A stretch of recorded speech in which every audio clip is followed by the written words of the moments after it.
So the scribes and the Pharisees, they are trying to get the people to be against Jesus, or to either denounce him as Messiah. This is their intention. This is what they are setting out to do to him. So their plan is to find the woman that is caught in the act of adultery, or find the woman committing the act of adultery. Seek her out. They find her, they snatch her out of bed with the man. They grab just her and not the man. Who's to say that she had time to put her clothing back on? She didn't have the opportunity to fix herself up. Her hair wasn't done, so they snatched her, they dragged her through the town, they humiliated her, and then threw her on the ground in the house of the Lord. Let's keep in mind that the Pharisees and the scribes, they're considered to be church people. So the church people intentionally find someone caught in the act of adultery, drag her through the town, humiliate her, and lays her or drops her at the feet of Jesus, just to prove a point. Church people. Church people. But the ironic thing, when you look at this scripture, there were two people in this act. A woman and a man. So they mention the law of Moses in this text, and this law of Moses that they are referring to comes from Leviticus chapter 20. And the law states that, or the law was given because the people in that time, they were, or was ruled or lived in a patriarch society, one where the man rules. And for the man, a woman was looked at or found to be a man's possession. Not a man's wife, not one that a man is married to, but a man's piece of possession.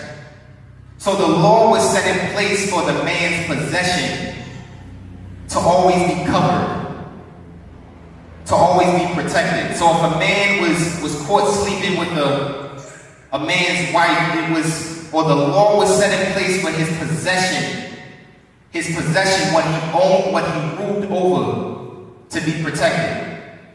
She was not looked at as a woman, but as a man's possession.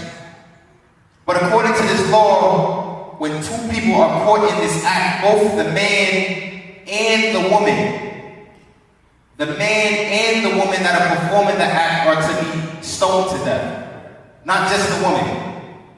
So in this text we see that just the woman was taken. The man, we have no record of what happened with him. So they are bringing this woman to Jesus, promoting her sins or saying that she committed an act of adultery, not realizing that their very own actions was a sin in itself.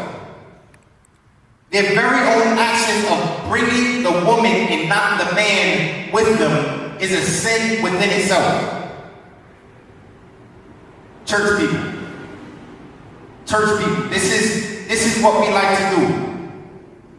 We find someone else in a sin, we see what they are doing, but we neglect the sin that we are currently in. Because what happens is that when it comes to being Christian, we measure our Christianity against the Christianity of someone else. Our righteousness or our holiness is not relative to him, but is relative to the next person's righteousness or holiness.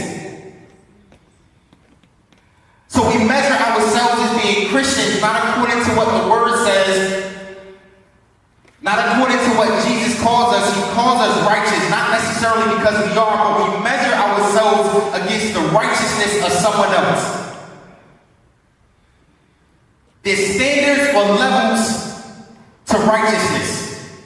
There's standards or levels to holiness. There's standards or levels to our Christian walk as it relates to someone else. So our walk of being Christians become relative to the next person's walk. So we see someone, we find someone in the act, they're sinning, they're doing whatever, and we forget about what we're doing, or we place what we're doing beneath what they're doing. So there's levels to sinning. There's levels to sinning.